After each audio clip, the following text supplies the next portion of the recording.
We're joined now by Turkey political correspondent Andrew Hopkins in Ankara. Hi, Andrew.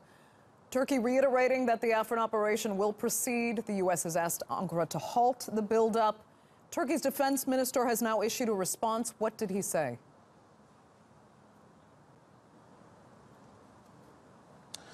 Well, we're still no closer to knowing when the official operation will start, but what the defence minister did say was that a de facto operation of some kind is actually underway already. He said there'd been some shelling, some exchange of gunfire, but that was mainly across the border.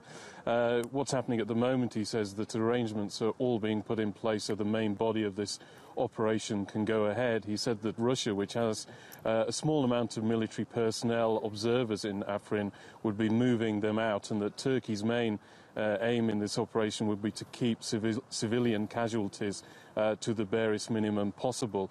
And he also did respond to this plea from the United States for Turkey not to go into Afrin, but to concentrate on fighting Daesh instead. And he said this must be some kind of distraction, some kind of ploy from Washington, because he said everybody knows that Daesh is finished in Iraq and Syria. So what would be the point of Turkey diverting all its efforts, all its energy towards Daesh when there's a bigger threat at the moment facing it on its own borders?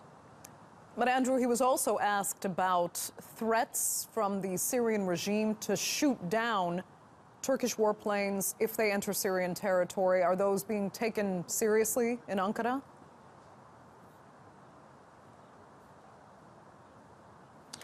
Well, what he did say is that if this actually happens, if a regime warplane tries to shoot down a Turkish fighter jet, then it would only happen because the Russian military, the Russian government, had allowed it to. So it sounds like they could possibly hold the Russian government responsible for this. But then he didn't go on to elaborate where that would leave Turkey and Russian relations, because they have been working together quite closely recently through the Astana process on trying to bring an end to the war in Syria, on the de-escalation zones and such like. So it's not clear where that situation could develop if it was to happen in the future. And you can probably remember a couple of years ago, they only just managed to patch up the differences, Turkey and Russia, when Turkey shot down a Russian fighter plane on its border with Syria, and that at that point relations between the two hit quite a low point.